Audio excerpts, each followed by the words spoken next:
Merhaba arkadaşlar, Expert Crypto kanalından hepinize sevgiler. Umuyorum herkesin sağlığı, sıhhati, keyfi yerindedir. Bugünkü videomuzda CoinList'te yeni gelen ön satışı olan Agoric Token inceleyeceğiz. Agoric projesi nedir? Potansiyeli nedir? CoinMarketCap'ten arzına göre karşılaştırdığımızda kendini ilk 100'e atarsa nereye gelir? İlk 500'e girebilirse nereye gelir?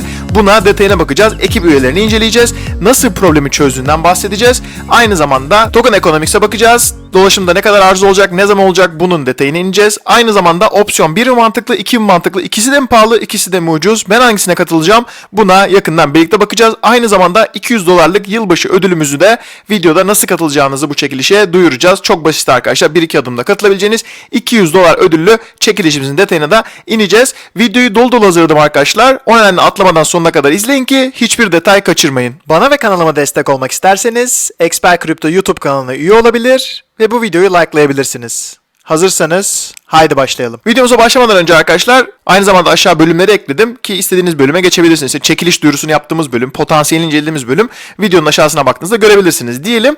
Bir duyuru yapmak istiyorum arkadaşlar. Duyuruda işitme engelli takipçilerimiz için bundan sonra videolarımızda altyazılar hazırladım arkadaşlar. Yani bir arkadaştan destek alıyorum bunun için. Türkçe olarak arkadaşlar altyazıları görebilirsiniz. Aynı zamanda İngilizceyi de koyacağım. Yani hem işitme engelli olan arkadaşlarımız böylece biz duyamadıklarında videolarımızda aşağıdaki yazıyı okuyarak böylece bir nebze de olsun onları engelsiz hissettirebiliriz diye düşündüm. Ve sizlerden de çok güzel yorumlar geldi. Gördüğünüz gibi Mike isimli takipçimiz arkadaşlar demiş ki siz bu işi severek yapan birisiniz. Bunu en içten dileklerime söylüyorum. Kriptoda ilk tanıştığım kişilerdensiniz. Ve umarım güzel bir hayatınız olur sizin ve aileniz demiş. İyilik bulaşıcıdır demiş. Arkadaşlar ben de videolarda bunu yapmaya çalışacağım. Hem Türkçe hem İngilizce altyazı yapmaya çalışacağım ki işitme engelli arkadaşlarımızın, takipçilerimiz de bu sayede bir nebze de olsun engelsiz hissettirebilirim diyelim arkadaşlar. Ve hızlıca CoinList'in ön satışı olan Agoric'e geçelim. Evet arkadaşlar bu benim hesabım. Gördüğünüz gibi 1303 karmam var. Ve arkadaşlar biliyorsunuz geçtiğimiz ön satışlarda bahsetmiştim. CoinList dedi ki böyle bir uyarı çıktı yani. You are not authorized to join the sales. Bunun nedeni arkadaşlar bilmiyorum ama blokladılar. İşte CoinList'e yazdım. Dedim siz beni blokladınız. Nasıl bloklarsınız? Benim bu kadar karma yaptım. Katılmak istiyorum. Onlar dediler ki detay veremeyiz ama hesabınız bloklandı. İşte alım satım işlemleriniz ya da bundan önce katıldığınız ön satışları istediğiniz gibi alıp satabilirsiniz ama ön satışlara katılamazsınız ve bir daha da katılma şansınız olmayacak dedi. O nedenle ben de Agoric'e aile üyelerin hesaplarıyla kayıt oldum ve bu şekilde katılacağım. Ama bu benim kendi hesabım ama o nedenle bu hesaptan katılamayacağım arkadaşlar. Bundan da bahsetmek istedim. Birçok arkadaş soru sordu dedi hocam bloklanınca açılıyor mu? Hayır arkadaşlar açılmıyor. Hızlıca arkadaşlar neye geçelim? Agoric nedir ne değildir buna bakalım. Burada gördüğünüz gibi Agoric şöyle tanımlamış kendisini. Zincirler arası varlıkların kilidini açma üzerine geliştirilen çözüm olan Agoric, JavaScript akıllı kontratı olarak kendini tanımlamıştır. Yani JavaScript akıllı kontratlarının üzerine geliştirilen bir çözüm. Kayıt arkadaşlar 26 Aralık. Ben bu videoyu size hemen çekmek istedim ki birçok arkadaş incelesin, merak ediyor. Mantıklı mı değil mi? Fiyat pahalı gelmiş bazı arkadaşlarına. O nedenle inceleyip ona göre kayıt olması mantıklı olur. Opsiyon 1 29 Aralık 18 UTC yani bu Türkiye saatiyle 3 saat koyduğumuzda akşam 9 yapıyor 29 Aralık. Opsiyon 2 de arkadaşlar gece oluyor. Yani 30 Aralık oluyor artık. 30 Aralık sabah oluyor. Saatte 2 gece 2 oluyor opsiyon 2 için. Şimdi bakacağız arkadaşlar opsiyon 1 mi opsiyon 2 mi mantıklı? Hangisine katılalım? Hangisine kayıt olalım? Buna bakacağız. Ama ondan önce hızlıca arkadaşlar Agoric'te etkileştirilen Inter-Blockchain protokolü IBC diye çevirmişler. Projeler bunun sayesinde yerel zincirler arası işlevsellik ve Agoric akıllı sözleşmelerini kullanabiliyor. Stake eden insanlar için ödüller de açacağını söylemiş. Ve bu stake eden insanlar zinciri ve ekosistemi güvence altına almada kritik bir rol oynuyormuş. Ayrıca ödüller bu stake eden insanlar, paydaşlar ve doğrulayıcılar olarak çevrilmiş. Agoric zincirinin uzun vadeli büyümesiyle uyumlu hale getirmek için tasarlanmıştır. Örnek olarak ne yapacak arkadaşlar? Stake edene ödül verecek. İşte ekosistemin erken büyüme aşamasında ağı güvence altına almak için stake yapan insanları, bu ekosisteme katkıda bulunan insanları ödüllendiriyor. Aynı zamanda alınan fee ücretleri, masrafların bir kısmının da tekrar bizlere dağıtıldığını yani bu token'ı tutan insanlara dağıtıldığından bahsetmişler. Burada gördüğünüz gibi token'ın ticker'ı BLD arkadaşlar. Agoric token'ın ticker'ı BLD ve opsiyon 1 ve opsiyon 2'ye baktığımızda opsiyon 1 $0.8, opsiyon 2 $0.65 token başına bu şekilde bahsedilmiş. Satış zamanına bakmıştık hızlıca yukarıda ve ne kadar token satılacağı, total token'ın %4.5'u, burada da total token'ın %2.5'u ön satışa çıkacak. Bu da 45 milyon token, burada da 25 milyon token olarak bahsedilmiş. Aynı zamanda her iki opsiyon içinde minimum $100, maksimum $1000'lık alım yapabiliyoruz. Alım yapabileceğiniz metotlar da USDT, USDC, Ethereum, Bitcoin, Algo ve Sol olarak burada bahsedilmiş. Ve arkadaşlar dananın kuyruğunu koptuyor. Hepinizin bana sorduğu yer şu. Diyorsunuz hocam ne kadar bu tokenlar kilitli kalacak ve bize ne zaman dağıtılacak? Biraz karışık anlatmışlar burada. Ben size en basit şekilde anlatayım arkadaşlar. Şimdi biz bu ön satışa katılıp birinci opsiyondan aldığımızda 6 ay tokenlarımız kilitli kalıyor. Yani Haziran 29'a kadar diyor.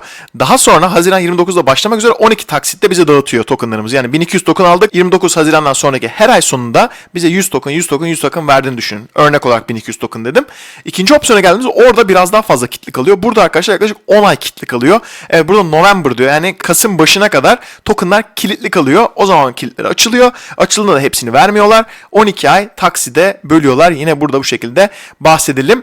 Daha sonra ne yapacağız arkadaşlar kayıt olmak için? Opsiyon 1'e gelip Register Now'a basacağız. Aynı şekilde opsiyon 2'ye gelip Register Now'a basacağız. Siz de Türkçe kullanıyorsunuz. Bu kayıt olarak, buton olarak çıkması lazım. Aynı zamanda Token Supply ve Distribution'a baktığımızda da burada arkadaşlar Initial Distribution 1 milyar token ve Expected yani staking ödülleriyle olan token miktarı piyasada beklenen 1 milyar 250 milyon adet arkadaşlar.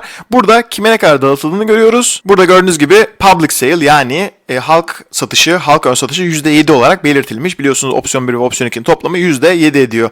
Yanılmıyorsam %4,5 ve %2,5 olarak bahsetmiştik yukarıda. Gene işte kuran insanlara, esas katılımcılarına, danışmanlarına, ilk başta bu projeyi destekleyen yatırımcılara ne kadar verildiği de burada bahsetmiş. Ve aynı zamanda kimin ne kadar token'ı locked up kalıyor yani kilitli kalıyor. Burada da detayına inmişler arkadaşlar. Şimdi dolaşımda ne kadar olacağına geleceğiz arkadaşlar ama ondan önce destekleyicilere bakalım. Gördüğünüz gibi burada AU21 Capital var, Kalavat Capital var, işte Outliers Ventures var. Bunlar önemli VC'ler, önemli yatırımcılar arkadaşlar. Aynı zamanda teknik olarak destekleyiciler arasında Chainlink var, önemli, MetaMask var. Bunlar da önemli. Aynı zamanda yanlış hatırlamıyorsam DAO Maker'ın da destekleyiciler arasında olması lazım arkadaşlar. Şimdi aşağı doğru devam ettiğimizde Global Advocates yani globalde hangi telegramları var, hangi ekiplerle daha çok çalışıyorlar. Gördüğünüz gibi Rusya, Türkiye, Hindistan ve Singapur olarak bahsetmiş. Aşağı doğru devam ettiğimizde white paper'ını buradan inceleyebilirsiniz. Aynı zamanda roadmap'lerini de gelip buradan inceleyebilirsiniz. Ne zaman ne yapmak istemişler ve öndeki planları ne durumda. Biraz teknik bir roadmap. Onun için white paper'dan da açıp daha basit bir şekilde inceleyebilirsiniz. Şimdi takımına geldiğimizde takım biraz enteresan arkadaşlar. Şimdi ben tabii ki ayrımcılık yapmak istemiyorum. Yaşlıdır, gençtir, işte ülkesi nedir. Bence girişimcidir ve bu girişimciler insanların sorununu çözüyorsa bence o en güzeldir zaten. Bakalım bu ekip bu sorunu çözebilecek mi? İşte kendini geliştirebilecek mi? Çünkü ön satışlar biliyorsunuz riskli ve bu videoda bahsettiğimiz hiçbir şey yatırım tavsiyesi değil arkadaşlar. Her zaman kendi mantığınızı, kendi yatırım kararınızı kendiniz almanız mantıklı. Şimdi burada baktığımızda Dean Tribble var, Mark Miller var, Michael Jablin var, Brian Warner var, Bill Tuloh var. Bunlar arkadaşlar biraz bana yaşça büyük geldiler açıkçası. Yapabilirler mi, yapamazlar mı bilemeyiz. Burada arkadaşlar daha önce işte Microsoft'ta çalıştığını görüyoruz bu arkadaşın ve tabii yaşları büyük olmasına rağmen belki kendilerine genç bir ekip kurmuşlardır. Bilemeyiz arkadaşlar. Yaşlarının ilerlemiş olması bir soru işareti mi? Soru işareti. Evet yani ben bu kadar yaşlı coin ekibi daha önce görmedim. Burada danışmanlarına gelip inceleyebilirsiniz. Ama dediğim gibi yaşları büyük değil, yapamayacak diye bir şeyler yok. Belki altlarına zıpkın gibi delikanlılar aldılar. Bayanlar, erkekler aldılar. Onlar çok güzel yapıyor. Bunlar beyin takımı belki arkadaşlar. Aynı zamanda buradan Twitter, Discord, Telegram'larına bakabilirsiniz arkadaşlar. Şimdi ne yapacağız? Dolaşımdaki arzına göre CoinMarketCap'ten karşılaştıracağız arkadaşlar. Bunun potansiyeli nedir? Ona geleceğiz. Ama ona geçmeden önce size 200 dolarlık yılbaşı ödül duyurumu yapmak istiyorum. Evet arkadaşlar 200 dolarlık yılbaşı ödülünü bir arkadaşa vereceğiz. Ve bunu yapmak için arkadaşlar iki tane şeye ihtiyacınız var. Bir tanesi Twitter'da pinlediğim yani profilime tutturduğum tweet'e geliyorsunuz. Buradan arkadaşlar Bybit'e üye oluyorsunuz, kayıt oluyorsunuz. Daha sonra 20 Aralık ve 1 Ocak arasında herhangi bir alım satım yapıyorsunuz arkadaşlar. İstiyorsanız 1 dolar, istiyorsanız 10 dolar ne kadarlık alım satım yapmak istiyorsanız yapıyorsunuz. Ve böylece arkadaşlar ne yapmış oluyorsunuz? Bu 200 dolarlık ödülü elde etmeye yaklaşıyorsunuz. Bu şansı yakalıyorsunuz. Şu ana kadar çok katılım olmadı. İlk kez videoda duyuruyorum. Daha önce Twitter'dan duyurdum sadece. O yüzden arkadaşlar elinizi çabuk tutarak bu ödülden de yararlanabilirsiniz. Şansınızı arttırabilirsiniz. Dediğim gibi profilde burada başa tutturduğum, pinlediğim tweet'i görüyorsunuz. Buradan buraya kayıt oluyorsunuz. Daha sonra herhangi bir alım satım yapıyorsunuz arkadaşlar. Bu kadar basit. Aynı zamanda bu linke ulaşmak istiyorsanız videonun açıklamasına da bırakıyorum. Oradan da girip Bybit borsasına kayıt olabilirsiniz. Bybit borsası güzel arkadaşlar. Beğendiğim, atak yapan bir borsa. CoinMarketCap sıralamasında ilk 10'u zorlayan bir borsa olduğunda bahsedelim diyelim. Ve hızlıca arkadaşlar dolaşımda dolaşımdaki token miktarına göre, yani dolaşımdaki arza göre bu token'ı bu fiyatlardan almak mantıklı olur mu değil mi, ona bakacağız. İlk opsiyon için baktığımızda mesela arkadaşlar ilk opsiyonun fiyatı ne? 0.80 dolar olarak belirtilmiş. Şimdi bakalım pahalı mı? Şimdi 0.80 ilk 6 ay kilitli kalıyordu biliyorsunuz. Daha sonra 12 takside bize dağıtılıyordu. Yani 18. aya geliyoruz arkadaşlar. 18. aya geldiğimizde yaklaşık işte burada gördüğünüz gibi 900 milyon token, 1 milyar token civarı bir dolaşımda arz olacak. Şimdi gelin arkadaşlar, kendini ispatlarsa, yani kendini ilk 100'e atarsa nereye gelir? Kendini ilk 500'e atarsa nereye gelir? CoinMarketCap'ten benzer arz olan tokenlara baktığımızda birlikte görelim. Evet, ilk 100'e atarsa kendini nereye gelir arkadaşlar? Baktığımızda burada Polkadot var, EOS var, Leo var, Theta var. Buradaki tokenlara baktığımızda arkadaşlar kendini ispatlamış coinler. Yani bunların ekipleri çok iyi projeler yapmışlar, çok iyi partnerlikler yapmışlar, ispatlamışlar kendilerini. Ama tabii ki zor buraya girmek, ama girerse nereye gelir ona bakıyoruz. Şimdi arkadaşlar burada baktığımızda Polkadot 27 dolar, Theta 5 dolara dayanmış, EOS 3.39, işte Leo 3.61. Burada ortalama baktığımızda arkadaşlar 8 dolar diyelim, yuvarlak olsun, 8 dolar olası bir hedef olarak, potansiyel olarak görebiliriz. Şimdi 0.8 dolardan alırsak 8 dolar olursa 10 katlık bir potansiyel yapıyor. Şimdi diyeceksiniz hocam 10 kat güzel değil mi? Neden biz bu işe girmiyoruz? Arkadaşlar daha önceki CoinList satışlarında biz ilk 100'e girmesine baktığımızda 50x'ler, 70x'ler, 100x'ler görüyorduk potansiyel. Direkt dolaşımı karşılaştırdığımızda. O nedenle bu proje biraz pahalı. Yani 10x tabii ki güzel kendini buraya atarsa, ama atamayabilir. Peki kötü ihtimalde yani nereye gelir? İlk 500 atarsa, 400 ile 500 arasında atarsa mesela, tabii ki daha kötü ihtimaller olabilir, ama CoinList'in ön satışları genelde ilk 500'e girmeye çalışıyor arkadaşlar ve girmeyi zorluyor. Şimdi burada baktığımızda arkadaşlar gene benzer arzdaki tokenlara baktığımızda burada 0.09, 0.11, 0.12, yani yaklaşık işte 0.13 var, 0.18 var. Diyelim yani yaklaşık 0.12 yapsa arkadaşlar. Evet, 0.8'den arkadaşlar buralara gelse ne yapıyor? Fiyat düşüyor arkadaşlar. Yani aldığımız 0.8 dolar eğer ilk 5 dolarsa kötü bir şey değil arkadaşlar. Burada baktığımızda 10'da bir fiyatına düşüyor. İşte 8'de bir fiyatına düşüyor. 7'de bir fiyatına düşüyor. Ondan bir soru işareti. Yani buraya girdiğimizde para kaybedebiliriz Agoric projesi için. Ama ekip kendine güvendiği için ve CoinList'in de potansiyelini bildiğimiz için ben şansımı deneyeceğim. Alırız alamayız bilemem, ama bu CoinList'te benim gördüğüm en pahalı satış, en pahalı ön satış. Ondan katılımın çok yüksek olacağını düşünmüyorum. Yani pahalı olduğu için insanların gireceğini düşünmüyorum. Çünkü ilk 100'e girmedikten sonra, ilk 200'e girmedikten sonra para kaybetme olasılığımız var. Ve CoinList'te böyle bir olasılık bugüne kadar yoktu arkadaşlar. Biliyorsunuz siz de bunu. Ve ekibin Twitter'ını takip ettiğimizde San Francisco, Amerika tabanlı bir proje olduğunu görüyoruz. Ve 17.4 bin takipçisi var arkadaşlar. Çok fazla takipçisi yok. O nedenle bu proje arkadaşlar biraz elde patlayabilir. Bana derseniz girecek misiniz? Ben girmeye çalışacağım. Yani ön satışlarda arkadaşlar bakarsınız şansı yaver gider ekibin, iyi yerlere gelir proje. Keşke demek istemiyorum. O nedenle girmeye çalışacağım. Dediğim gibi videomuzun sonuna geliyoruz arkadaşlar. Umuyorum hoşunuza giden yararlı video olmuştur. Aklınıza takılan sorular varsa videonun aşağısına yazın.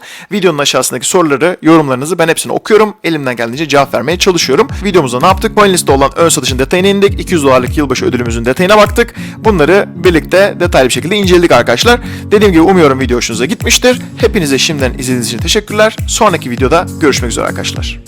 Evet arkadaşlar, bu videomuzun da sonuna geldik. Videoyu beğendiyseniz lütfen kanalıma abone olun. Bir like, bir yorum süper olur. Bir sonraki videoya kadar hoşça kalın.